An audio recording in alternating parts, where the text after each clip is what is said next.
Hi, my name is Kiola George, also known as the Flatbush Barbie. I go by the Rum Girl, Garnett Phillip. Well, who are you, though? Hi, I'm Brown Suga, film director, producer, screenwriter, actress, and voiceover artist, entertainment professional, and I am excited to be here. We are excited to have you. Okay, guys. So you can see the energy's real in here. So before we get started, to loosen up, we're going to have a little bit of Appleton 8 rum. Yes. Of course, you know, Dr. Joyce Spence, shout out to you in Jamaica. We love you, Queen. We are going to have a little bit of this amazing rum today and loosen up the room and have some fun. Loosen up. Big up to Jamaica. They don't call them the Rum Girl for no reason. So cheers. Cheers, ladies. Let's see. Oh, it smells so good. Like it's actually spices sweet. and sweet and raisins. Spicy. Yeah, this is delicious. Let's Wait, are we supposed bit? to like throw it back? I mean, sip it, but no, you're good. I'll take I love Appleton though. Okay, so tell us about yourself. You are dynamic and you sound like just black girl magic. Stories. Yeah. I do. Plenty of stories. Well, as a storyteller, what are your favorite types of stories to tell? Ooh, what are my favorite stories to tell? Well, that is either I could tell it or write about it. So which one? I actually like drama. I do a lot of comedy, but I like drama. We all love drama, a little bit of drama. But comedy is lighthearted and it makes people feel really, really good. So right now in my life, I would like to continue doing comedy. I have a show out called Mo Brown's Bodega. Please go check that out. We're in season 2. Yes. Congratulations. I'm so excited. It's about a character. Well, my name is Mo Brown, but the character's name is Mo Brown. She owns a bodega and she really wants to be an entertainer. However, her parents want her to run this bodega. So it talks about all the things that's happening in New York City. And is there a cat? Yeah. It's got to. You have to have a cat. There's a cat in the bodega. Yes, it is. So I just check it out. MoBrownsBodega.com. It's on YouTube as well. So I like comedy. I have written drama. What stories do I like to tell? I like to tell things that are relatable. Whether you are black or white or green, because we all bleed the same blood, you know. So I just like to tell stories that are relatable and also that help people.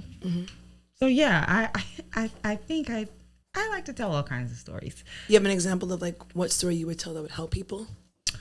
Ooh, what story? Okay, so I have a film called Tears of a Phoenix. We actually shot that film about 12 years ago. We won the Black Women's Film Network Award. We screened it at a lot of film festivals, which was a really good time. So with that film, we talk about domestic violence and sexual abuse.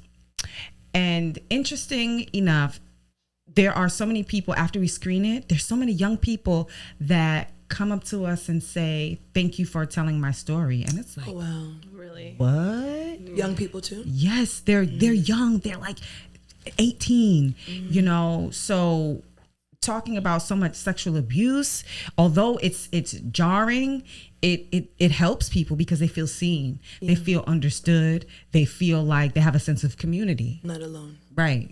So, yeah. I think that's probably why storytelling and actually voicing, you know, your experiences helps so many people, because we all think, we live in our own bubbles. We all think it's just me or this alone, is the card. These are the cards that I've been dealt. Right. But then you realize there's other people that have shared experiences and you're not alone. Not alone, yep. And even just that feeling of not being alone changes your perspective on, you know, what's occurred, and, you know, you stop feeling less like I deserved it or whatever, however you validate it in yourself. You're just like, it's not just a me thing. That part. Yeah. I only took 2 sips and I feel it. I mean, it is Appleton. It's amazing. You set us up. I mean, I'm like, talking about something serious. I'm like, whoa, the room shifted a little bit. Well, you know, we're gonna have rum here every single week, something different. I love it's gonna be fun. It's gonna be fun. Right. Sorry to be to change it, but I felt it for a second. I was like, whoa. This is courtesy of your people. So yes. So from Jamaica. Speaking of where we're from, where are you guys from? Well, Miss Mo Brown Sugar. I am Ethiopian and Trinidadian. Yeah. And I love Jamaica. I can't even count. I've been there over 15 or 16 times. But Jamaica's huge. Oh, it's so huge. nice to hear. Yeah, I love Jamaica. I think it's a real magical place. It is. It's very magical. We have a lot of fresh herbs, a lot of fresh air, and a lot of fresh food. Yeah. A lot of fresh men. For real. Okay. It's beautiful. Stay away from that. Listen. So, where you from, GT Bana? Oh, well, obviously, I'm Guyanese. Yes, I mean, I've been here pretty much my entire life. My family immigrated to the United States when I was 3, and I've been here ever since. Mm-hmm. But I'm a Flatbush girl through and through. Flatbush girl. I don't know for how much longer I'm going to be a Brooklyn girl, but for Here now. Here we go. Where you considering moving to? Probably shouldn't go to the West Coast, probably. That's what West they all Coast do. Or They're going to the West anywhere. Coast. I need like fresh air, green grass, and the beach. Are you implying New York doesn't have fresh air? We have amazing water. Our pipe water is the best. And we have not our pipe water.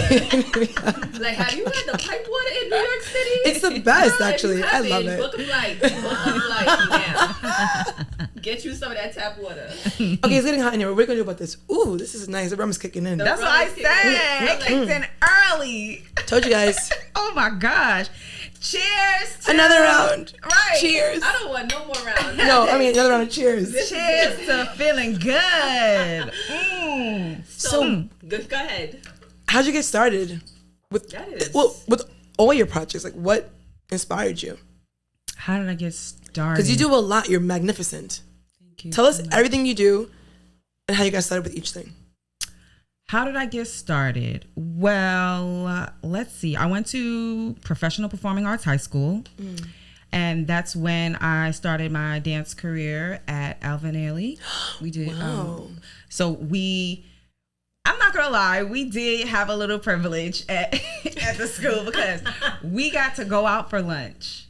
You know, some schools, you just be in the cafeteria. We got to go outside. Yeah. And my little tale, I don't want to say this because if my mom is watching. She's fine. Sometimes we would just leave and not come back. Did you ever go back, or they still looking for you? They still looking for me. I remember one day I was a junior, and the students were like, "Hey, yo, Mo, your dad is in the hallway," and I was like, "Not in the hallway. Like, why is he here? Like, what is going on?" He was like, "Yo, I don't know, but he was dressed in a suit and everything." So I was like, "Oh my gosh, I'm thinking I'm about to get in trouble." So of course, they called me to the main office, to the dean's office, and they were like, "Oh my gosh, I cannot even get emotional. We're starting so early. Oh my goodness." But I do feel like this story and this life experience, I hope that it helps people. I usually tell it, and I'm trying my best to continue telling it. So, need more rum?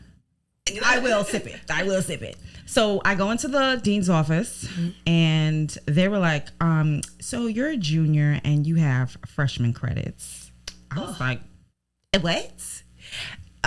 Because I had all these absences. Listen, maybe I had sophomore credits. Maybe hating on our social lives. I don't know. High school always children, on your please don't listen to Kiola. Oh my God. Don't listen to Kiola. This is crazy. What do you mean I don't have enough credits to go to the 12th grade? That's scary to hear. It was very scary because, when you are, 16, you're thinking that you're a failure. Absolutely. Of course. You're like, "Oh my gosh, I let my parents down. I'm not going to graduate with my friends. What's gonna happen?" Yeah, that's terrifying. I don't want, and the worst thing, I will not be a super senior. I tell you that much. Nope. I went to night school to hurry and graduate early. I was like, I went out of school. To night school Let's get out. I want to go to school early. I went to Clara Barton Night School. Oh, come on, Clara I Barton. went to Sheepshead Bay Night School. I went to South Shore Night School. I went to South Shore High School, actually. I went to Canarsie High School, and I went to South Shore Night School because you were fresh. You didn't want to go to the same night school as your high school. You had to go see what the other boys looked like. It was really nice on the other side of town. It was. Yes. South Shore. It was. Yeah. I wanted to be out of high school so fast. I was like, I want out like a year early. I wanted out. I was like, this is not for me. But we had to go to school. We had to go to school. We all experienced that. Going to school in the 90s, you probably weren't there every day. I wasn't. I didn't cut school. I'm not gonna lie. She just saying that because her dad. No, I didn't. My Right. father was a savage.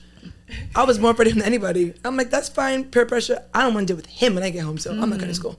You know, I think that I was, my parents were going through a divorce at that time. And when you are 16, when you're young, you think that, did I do something wrong? Yeah. Did I play a part in this? And it wasn't about me making it about me, but you become confused when things like that happen. Yeah. So I guess you could say I don't want to say I was acting out, but I wouldn't go to class. I was in the hallway. I was in the staircase all day with my boyfriend. It's not easy once your parents go through the girls that divorce. were in the staircase with boys, it was like, how Fast. are y'all even doing this? So Fast. because the teachers and the security guards are always here. They're So always in the hallway and the they- stairs. We did get in trouble. They used to be like, "Hey, get to class," and we would run to class. And of course, I did have teachers that did care.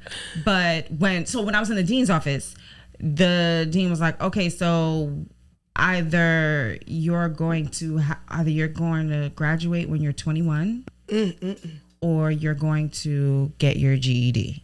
Oh, gosh. That was the only options? And I was like, "Oh my God, what am I gonna do?" Because at that time, and your dad's there in the suit.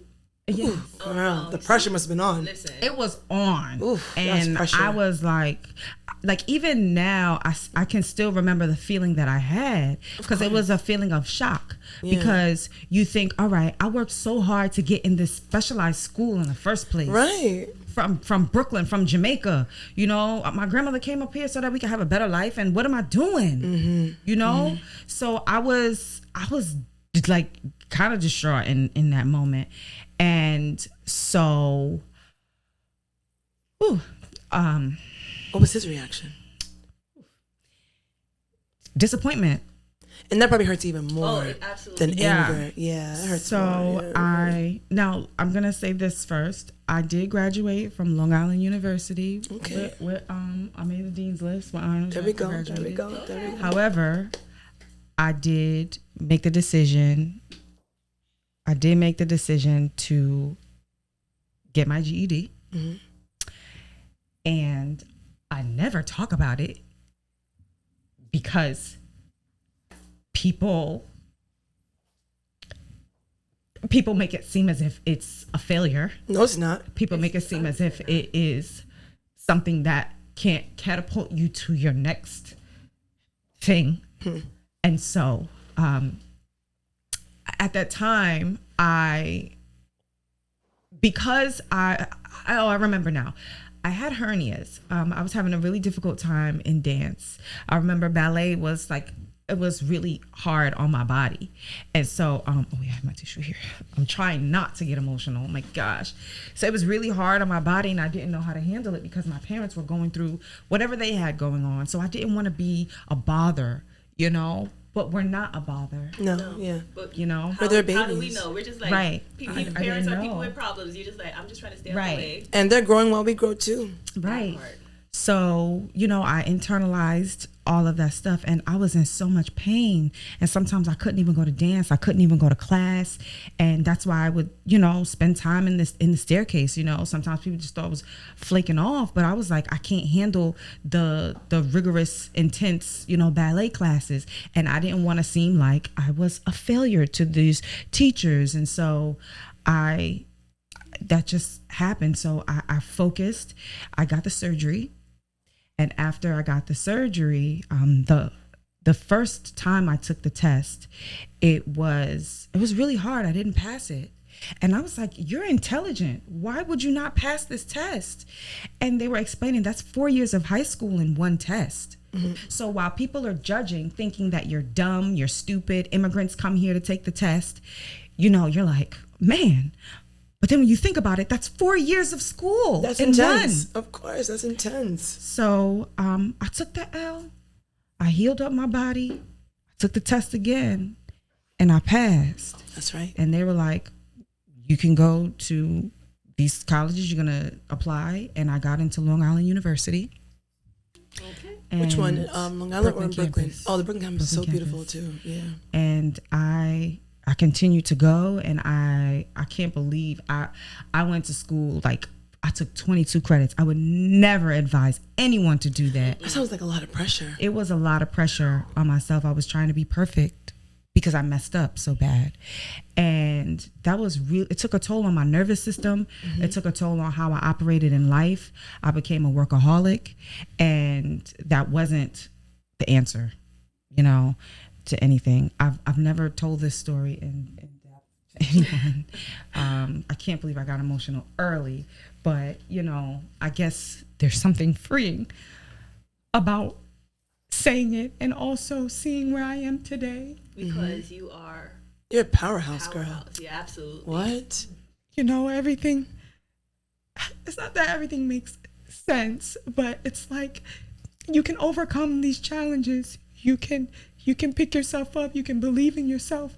You can get to the levels and to your goals and to your dreams if you just don't give up. And I'm so glad that I didn't give up on myself. There were a lot of moments where I thought that I couldn't make it, but I did, and I stayed focused. I can't believe I told that story just now, guys. And it's like the fact that it's a beautiful story. Wow. I did my research on you yesterday, and just to see all that you've accomplished, and then knowing that this is something that you had to overcome in order to have all of these achievements. Because it's always easy to be like, oh, well, my girl, she does this, she's that. But we go through things, and we have like an uphill battle on a daily basis. I was just talking to Aloria about all the struggles and all the things that are going on in life, and the stuff that happens behind the scenes, and things you have to put aside and ignore so that you can get through another day, get through another year. And you just don't know, because a lot of times you go social media, you just see all the wins and the highlights of people's lives. You're just like, oh, she got it so good. And it's like, that's what I talk about, the losses. It's not good. I talk about the stress on my page. I'm like, no, this is easy. Like, it's real. I talk about everything. And people respond to me, and they say, you're so transparent, G. You're so honest. I'm like, because it's the truth. And none of it is easy. Like, there's so many people that are going through things now that, of course they're not going to get up and say it out to the world like, I don't know where my next check is going to come from. I don't know, how I'm going to put food on the table tonight. Like, but these are things that every day people are going through, and no one is saying anything. Everybody's just, going about their lives and thinking they have to struggle through it, and that they're alone, and that this is the cards that they've been dealt. But there's so much more, and there's so many of us that are going through things. We go through things on a daily basis, and we just fight our way through, and then we show the highlights. Yeah, look, it's nice and shiny, and this is what I created. But the days that we were fighting and kicking through it, no one knows about. Right. Yeah. But we are super proud of you and all that you have, and you're a shining example of like, don't count me out. Right. And don't give up on yourself. But even now, tell us about yourself. Like, even now, do you feel like every day, because even reading about you, I couldn't even finish it in time. You have so much amazing things about you. So my question to you is, even now, do you still find that younger person in you that tries to overcompensate or over-challenge yourself? And do you still feel like giving up sometimes, but it's that girl in you that goes, no, I can do this? Do you still have those moments? No, not anymore. I feel like I'm here to spark. I feel like I'm purposeful in this life. A lot of times we think that we should just live in purpose. You could hand somebody a bottle of water and be purposeful, So I think what I do, and I don't want to use the word struggle, the things that I do have challenges with is staying healthy for my work. And because of the environment that we live in, because of the foods, that aren't 100% organic, because of stress, because of fibroids, because of adenomyosis, because of our relationships, and just trying to live the best life that you can live in an expensive ass city like New York City. Baby. Girl, baby. I have those type of challenges, but I also understand the importance of being affirmed when you're younger. So although I went through those challenges as a teenager, I think the stressful part about the failure that I thought I had, it was because I was like, I'm smart. Like, why am I messing up? Like, what's happening here? But I think I think that I didn't know how to pause and question myself. Can you go back to something? When we first started, before we were filming, you were telling Kiola and I about the 18 through 26, 27-year-olds that you mentor. And you started off speaking, you were very passionate, and the camera didn't even catch that. So you think you could revisit that? Because it sounded like you were going to... transformative years. Yeah, like you were really speaking like... I think that's why. Energy into us just now. So I'm a mentor for ages 17 to 26 for males and females. I'm very passionate about it because of the story that I just told, you know. Obviously, yeah. And going through thinking I'm a failure and I can't make it and all those things. And when I say make it, I don't mean like everybody has their own definition of what success is, you know. But it's my definition of making it is being able to live a happy, fruitful, healthy life, you know, that's filled with joy, being able to cover yourself financially, and, you know, eating the best foods and traveling and keeping your body well. Those things are success, you know? And so I try to make sure that I pour that into our young people, because I don't know what's gonna happen when we get old, because the young generation right now, it's looking it's looking crazy. But our parents probably said the same thing about us. but we didn't have social media. Like we didn't. We had a little AOL dial-up, maybe. You had to plug it in the phone. Right? It wasn't like it is today. Oh no, this is bad. Yeah, it's like some of them really, like a lot of them are suicidal. Even if they are beautiful, and, you know, even if they are making money, or even if they're not making money, you know, some of them, their lives count on being liked. Right. You don't notice that now, and even in the summer in New York City. When I was a kid in New York City, the blocks were crazy crowded with kids. So many kids. Yeah. So many kids that it was like disgusting. And we were outside all day. But where are the kids? Even in the snow in New York. Why aren't you guys outside playing in the snow? Yeah. They're inside. Where are all the on kids? Phone. They're on the phone. And I was a kid that wasn't even allowed to go outside, so. Yeah, I couldn't leave the block. My mother gonna watch this and be like, "I'll let you go outside." Yeah. No, you didn't. I was always staring out the window. I was on punishment a lot, though. I was also on punishment too. I was on punishment. They used to call me grounded girl. Yeah, me too. I was like always grounded. Just because my mother got rules. I was always grounded. It was crazy. My dad was strict too, but I was on the block. Like my curfew, even in high school at one point, it was like when the sun sets. Like, bro, what is wrong with you? It was quite an interesting time. I'm happy my mother kept me inside. Me too. Listen, yeah. There was nothing outside. Like at the time, outside was everything. Yeah, that's where the boys were. That's where the girls. That's where the trouble happened. But right. I was like, listen, I avoided so much. Them girls were gonna beat me up on the block. Beat me up. I remember I had a friend who my mom used to be like, you know, she's a prostitute, right? I No. was like, no. Or she's fast. Or right. Yes. She was though. She was. I learned a lot. I learned too much. Like, what? But those are the years. Listen. Where in Brooklyn you grew up? I lived on Prospect Place between Vanderbilt and Underhill. Okay. So, you're a Flatbush girl. All right. What? Yes. Vere's Flatbush. Well, near 7th Avenue train station. Well, that is Flatbush. So it's like Prospect Heights, Park Slope. Oh, wait. Where'd you say you lived Park again? Slope, Prospect Heights. Prospect between Vanderbilt and Underhill. Oh, I thought you said Vanderveer. Oh, no, Vanderbilt. Oh, no, you bougie. You're from that side of town. But then again, back then it wasn't that bougie, but it was so bougie. Right. No, it was bougie. It was bougie. But the thing about it is that I grew up having the best of both worlds, and I say that because coming from the island, Jamaica, you know, where we had a shack, but we had a farm. So it's like when you come from the water running and it stops at 1 o'clock, you got to make sure you wash your clothes in the basin while the water is dripping out, and milking the stuff in the back, and then coming to US and you seeing the meat packaged in the grocery stores. So I used to get frustrated at things sometimes, but now I see that it's made me a well-rounded person. How old were you when you left Jamaica? Well, I was born here, but I went to Jamaica on 5 months, and then we went every year. We spent all summers. I went to school in St. Mary Primary School, and they beat me with the switch, and I ran out to school, and they never go back. So there's a trend here. Yes.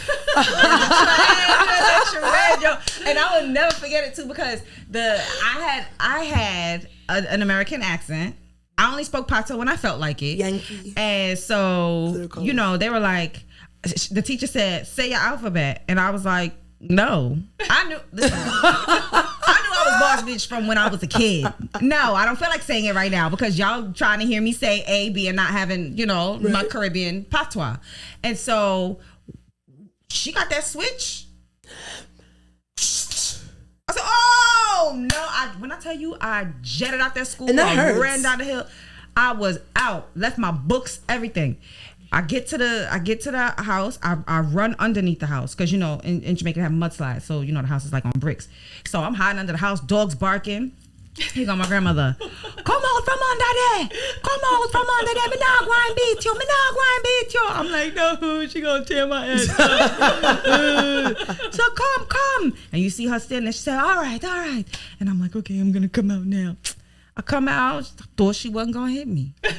Oh, Alex. Grandmother whipped my ass with that switch. I said, oh my God, you tricked me. I'm glad you believed it. From then, I was like, I'm not coming back to school here. You crazy? It's seriously strict over there. Yeah. Overseas in Ireland. Yeah, very strict. But I will say this. Very smart. Oh, obviously. Very smart. Everybody was very smart. Yeah. So I did like that. So coming back and forth, we did go back and forth to Jamaica, but I am a Brooklyn girl. I'm a Brooklyn girl, but I represent Jamaica all day. St. Mary Highgate, Islington. Yes. So, well, my point in saying that is like, when my family moved here from Jamaica, they lived on Howard and Sutter. Actually, they went from, I think it was like Westchester, East New York? Connecticut, but then it came to East New York, and seeing, like, we saw crack vials, all kind of stuff. Like, it was a little rough back then. It was rough the 90s then. were. Yeah. Oh, the 90s. Like, it was crazy. Honey, we on Franklin Avenue. I remember at one point you couldn't even walk down Franklin Avenue. Yeah, on Sutter, picking. Girl. It was crazy. Mm-mm. And so it was such a, like, I'll say things were like culture shock. Yeah. I was just going to say culture shock. So to go from that and then live on Prospect between Vanderbilt and Underhill, it was like. She was like, let me put on my ascot. Yes. It was like, oh, okay. And then I went to junior high school in Bed-Stuy. Which school? I went to 258 8 Ball on, what was it? It was near Tompkins, Jefferson, Halsey. Okay. Halsey had all the cuties back then. It had all the cuties, but I was dodging bullets. Like, I was in junior high school, like, niggas ain't shooting. What the fuck? I ain't got out for this. Like, it was like crazy. 12. Yes. Seeing people get shot, bitches is fighting, punching each other in the face. I'm like, oh my God, I'm too cute for this. It was crazy. They were slicing you. They were slicing you. Yeah, they had the blades in their mouth. That kind of stuff was crazy. And all of that. Brooklyn was wild. The kids, they could have social media because they got it good. They're not getting $1.50s. Yeah. No, they're not. They're Yeah. definitely not getting that. Did experience It that. was terrible at one point It was back then. scary. Brooklyn was dangerous back then. Yes, I used to ride the 26 and the 25 bus. I don't even know why my parents would send me to that school all the way over there. Yeah. Like, what are we doing? But I'll tell you one thing. There was only one person that tried to bully me, and that was it. One person. And my little self, I remember we were on the bus, and she was punching me like this. Right? She kept punching me.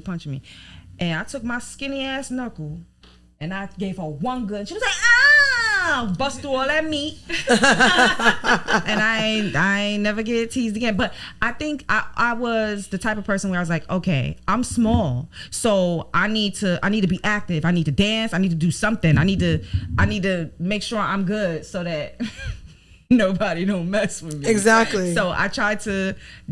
So that is where, coming into the question that you asked, how did I get started in the arts? I just. Not to cut you up. You give me Jada Pinkett Smith vibes. Everyone Good, says I'm sorry. that. I'm looking like, who she look like to me? Since I was a little kid. Oh my gosh. I remember I was on set for Ugly Betty years ago, and I thought I was being extra. I came in with I had with me this faux fur coat. I thought I was just shit, girl. That was like Jada. Yeah, I'm getting like, Jada vibes. and then when I walked in, I was like, oh, that's not Jada. And I was like, I just I'm curving you. sat down in the extras area. You definitely give me Jada, Tupac era, definitely. Yeah, 1000%. everybody says different that. world vibes. Yeah. I can't believe I even. Throw the fur over your shoulder. Yes, that's how I act. Like Mo Brown Sugar. Yeah. No off. Seriously. That's so funny. I'm glad to still get that though. I don't care what anybody says. I love her. I do too. I mean, she be doing a lot, but I still love her. Like, She's it's awesome. Jada. I love it. It's Jada. It's Jada. From Low Down Dirty Shame, from the time I was just gonna say that. That's my girl. It's Jada. Still love it, and I could have played that part. You know what other part I could have played? I could have played I Hate You, Jody. I know. Oh, the classic hood movie. Taraji was the greatest. I Hate You Too. Part. Okay, like listen, we gonna remix it. Yeah, I could have played that part real well. Jody is a good man. Yeah. We gonna rewrite Right? that it was a whole naked script. father in the kitchen for us. Right? That was a great movie. But that's initially how I got started. When you experience so many different things, and you like, okay, I can't get into trouble here in school. I can't do this. I can't do that. My parents got a lot going on. What am I gonna do that's going to, make me happy? What am I gonna do that's going to spark energy in the world, or just be purposeful? And so that's when I got into dance. And I continued with my dance career, and then I started acting. My first professional acting role, I was 16, and it was called A Wealthy Place, and I did it in Soho, New York. And from then, my career just kept taking off. I was doing the audition thing. I was creating plays. I was doing whatever I could to just bring out whatever was in me.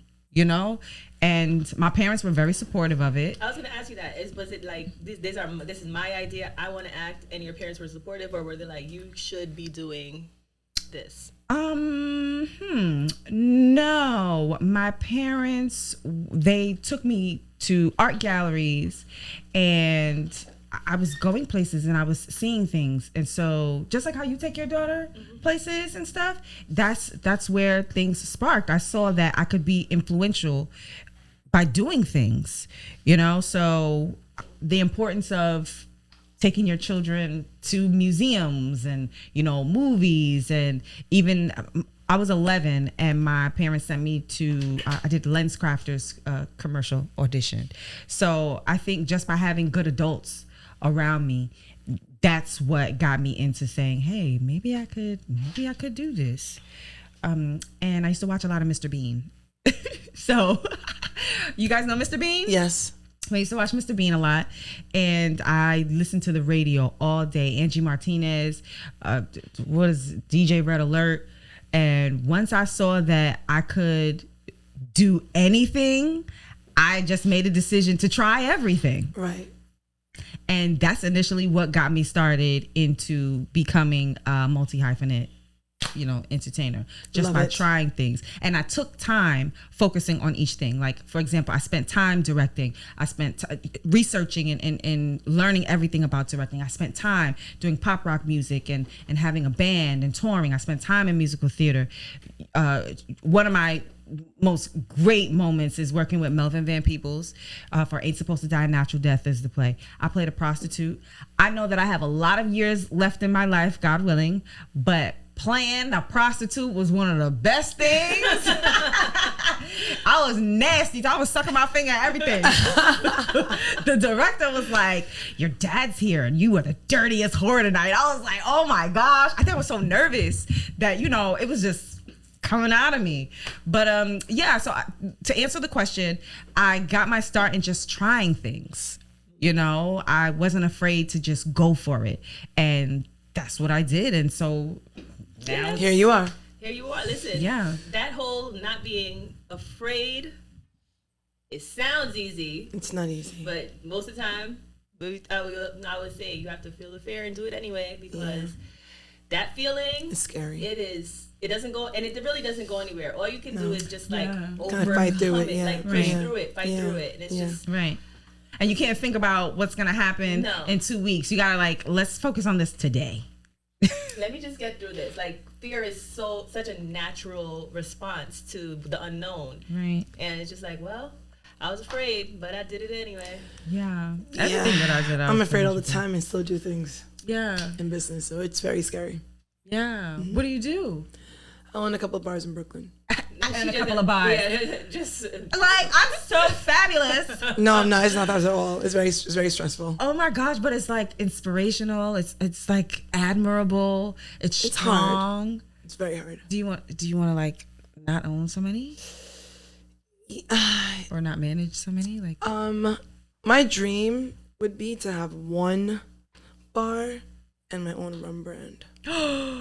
That's my dream. Let's do it. Do you need like a rum like ambassador or let's not call it ambassador? What it is called ambassador and sales rep. I know, but like we want it to be like, you know, like anybody could say, "Oh my gosh, I'm an ambassador," but we like let's do this. That's my dream. Sexy. Yeah. Oh my gosh, I'm the Nike just do it. Way. She's because the storefronts is like it's very stressful. It's different. And it's fickle, like business. It up and down. Depends on the consumers. Slow today, busy tomorrow. If it's raining, no one's coming. If it's snowing, if it's too hot, if it's too cold, it's like, oh my gosh, we could shoot a video for it. Like, I'm working on it. Like, we could put it in music videos. Like, you have support. That I do. Yeah, I think I have a lot of support. I'm excited. So I know she being low key, but it's really exciting. It's really exciting. Listen, I'm about to write a whole rap song so I could be in this music video. Yeah. You know we're gonna be extras. Listen, hey, I love you. You're my everything. Oh my God. But it's inspirational. I love this. I love what Kiola. I know you got it. I saw the wrap it up sign. I get it. Oh no. Okay, sorry. That's my bad, guys. I'm new to this. I love what Kiola is doing.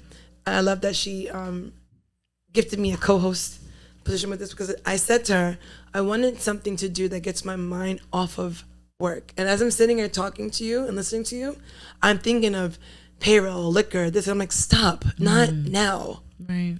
Stop. And this feels great just hearing you. Because look, I don't want to hear all myself. The things you can achieve. Like it's like, life is not going to. It's not gonna be a cakewalk. Like we can all attest that life is not a cakewalk, but it's the end goal is you just don't know what's gonna come out of it. So all you gotta do is like it's the push through part. It's the push through part. Right. The push through part is the hard part. It's the hardest part. You know, and also making a plan and strategizing. For at least in my experience and what I like to speak about. When I started Sugar Productions 15 years ago, I made a plan. So I had an accessory line called Electric Red Styles. And this is when I told everybody, so the stock market crashed in 2007. And when that happened, the Broadway plays were shutting down. People didn't have money to put on plays, movie theaters, all kind of stuff was happening. Right. And so I told myself, okay, how can I create opportunities for my fellow actors, for my people that don't have? And so I decided to write a short film with an old friend of mine, and it was a silent film. And I was like, yo, let's just put this in a film festival. And I put it in the LA Web Film Festival. And we ended up winning. And I was like, amazing. I said, I could really do this. I could like this is something. So what are you going to do to get to like where I am now? We just did the American Black Film Festival, which I'm very excited about. So this is one of my necklaces that I put every link on this. Lord, I can't even believe I did it. So it's beautiful. Thank you. I had they're called converter boots. So it's leather pieces that turn your shoe into a boot and jewelry pieces. And so I use that to fund Mo Body Butter, which, let's get the body oil. That went into Mo Body Oil, and Mo Body Oil, of course, you know, Sugar Productions, I'm a producer, so we get paid to produce things, but you know, you always have other expenses and things like that. So what I did was the accessory line took care of things with Mo Body Butter, and Mo Body Butter then put in money towards Sugar Productions. And now Sugar Productions can live on its own. So I created a plan for myself. I strategized and I focused, and that's what led me to where I am today. So I think it's just mostly getting serious about yourself and what you want and your goals and your dreams, and not straying away from it and not getting distracted. And yep. That is so important to cut the distraction and stay focused. You know, like that focus thing is challenging. It's so challenging that I think the devil wants you to not be focused and will throw all kind of shit in the way just to keep you distracted because because God sees the end goal for you. Right. It's very challenging to stay focused all the time. But I am. But it's that point where I just crash out. I'm like, oh, I'm tired of being focused. I just don't want to think anymore. But that's you know what that feels like?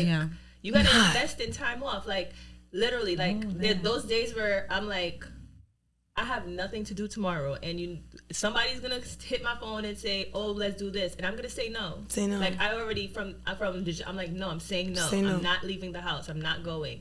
I don't care. I'm staying in bed all day. I've already planned out what I'm gonna eat. I'm not moving from this spot because I'm gonna sleep. I also I have a schedule. Like when I go to bed at 9:30. I'm going to bed at 9:30 because I know how much sleep I want to get. Right. You look better. You feel better. Still trying to get there. It's not hard for me to go to bed at 9:30 because my daughter goes to bed at 9:30. So I'm just like, let's go. It's bedtime. Yeah, I like that. Yeah. So it's really. But I know if I don't go, I'm gonna be cranky. I'm gonna probably. And understanding yourself. Yeah, I'm gonna be pissed, and I gotta wake up in the morning, whether it's to drop her to school or to move the car alternate sides. I gotta get up, so I'm not gonna be up all night playing myself. Watching House of Dragon. Oh my gosh. So it's literally about discipline and focus and saying no and honoring yourself and respecting yourself like how you would respect someone else. Because a lot of times we respect other people better than we respect ourselves. Yeah, I'm not doing that. Yeah, I'm working on that too. Yeah, it takes time, but you'll get there. I always say you can't really respect someone else if you don't have respect for yourself. Because like, where's your meter for that respect? Like, it doesn't make sense. Yeah. Like, I can't give what I don't receive. Right. Like, there's no room for it. That part times 5.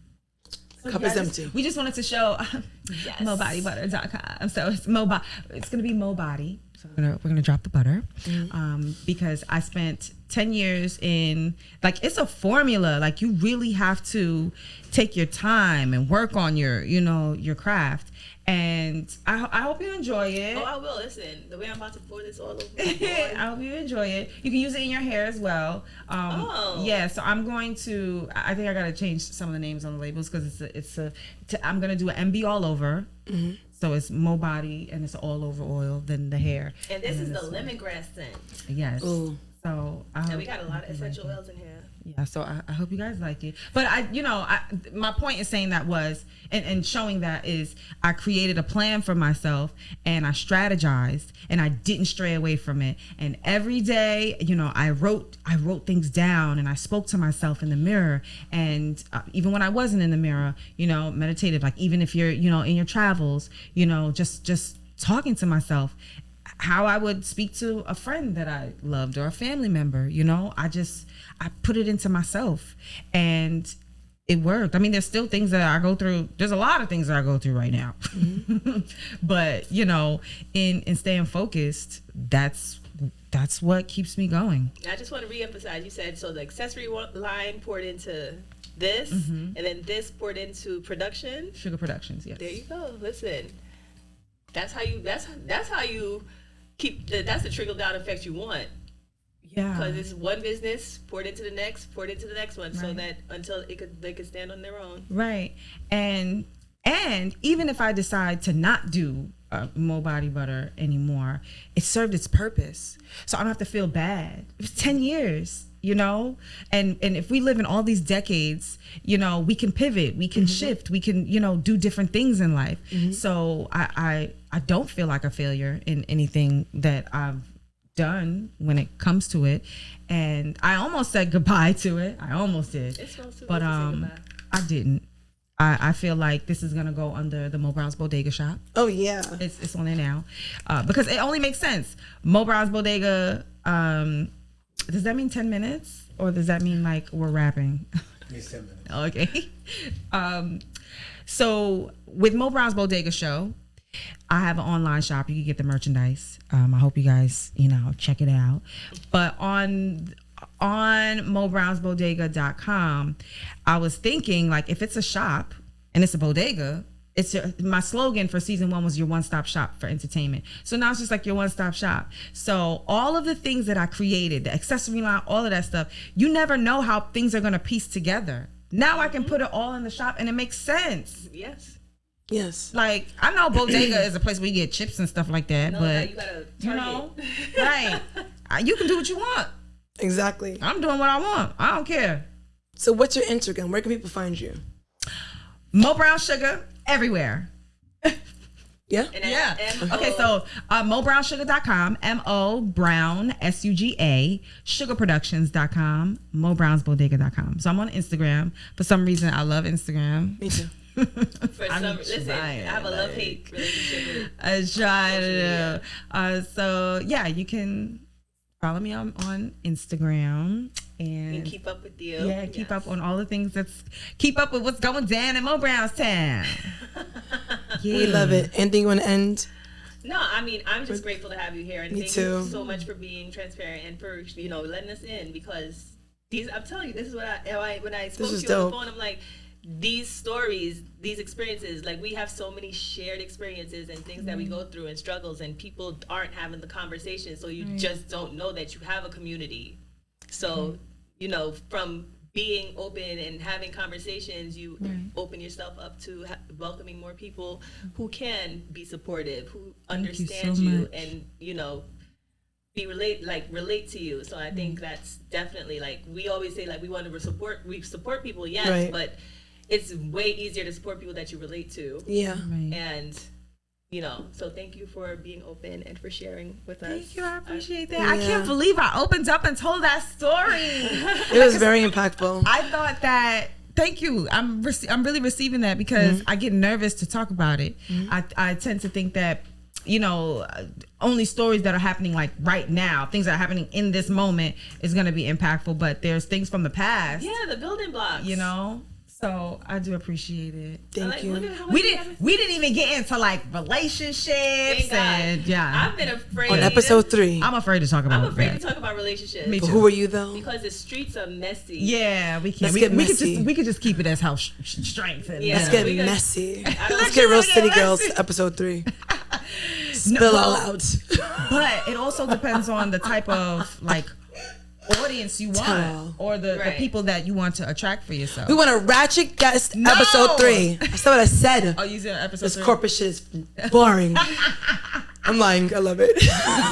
I love both. I like both too. Listen, it's all about balance. But you guys are, like, really like, classy, inspirational, hardworking women. Thank you. I share a lot of trash on my Instagram. I be giggling. I be cackling. Girl. Somebody will hit me up and be like, "Girl, you be making me laugh." I'm like, that was the point. The point is for you to laugh. Kiola is so shady on IG. But it's not as ratchet as you think. Like, you are not ratchet. Like, you was bougie. Listen, the men hate it. Yeah, you talking about me? Kiola. The men hate it. She's not as ratchet as she thinks. It's so funny. I'm really not. She's not. She be sipping her stuff, clanking. Yeah, she's a lady. Her nice apartment. Listen, I'm a lady. Her daughter's overlooking the city. Valley Victorian. Right. Like, I'm a lady, but I've lived. I've lived is what it is. Yes. And that's fine. And you know what you want in life, and you know how you want to be. And I can take a joke, and I can give a joke too. A few of them, actually. Ooh, I'm scared. This is wonderful. How was the rum? How the rum? Can I have some more?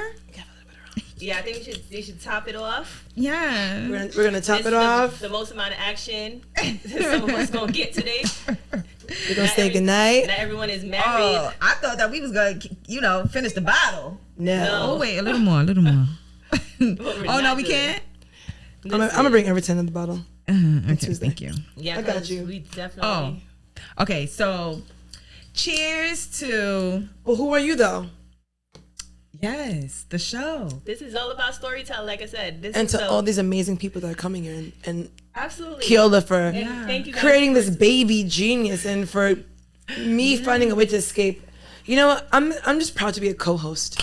Yeah. That's it. It's just like I was nominated in the Grammys. That's all that I ever wanted. Just be nominated. I just want to thank you guys for supporting it, because like I said, I've been wanting to do this for a while, because I was like, you called me for just to talk to me for like a hot second, and we were on the phone for like an hour. It was like an hour and a half, and you know, just being able to have conversations. People are very open and tell me things all the time. So I recognize that, you know, being a space where people can have conversations and talk about what they've gone through. And be vulnerable. And I'm always like, I get to benefit from the stories, but these, like, other people absolutely can, and these are relatable stories, and we do have that common thread. So just having this and, you know, putting these stories together for me is a blessing. Great. So thank you. Okay, let's wrap it up. I'm really hot. Every time we gotta talk about this heat. I gotta go. I'm sweating. My breasts are sweaty. I can tell you. I don't want to tell you what else is sweating, but So cheers. we're gonna let's cheers to something. Cheers Cheers to AC and some fans.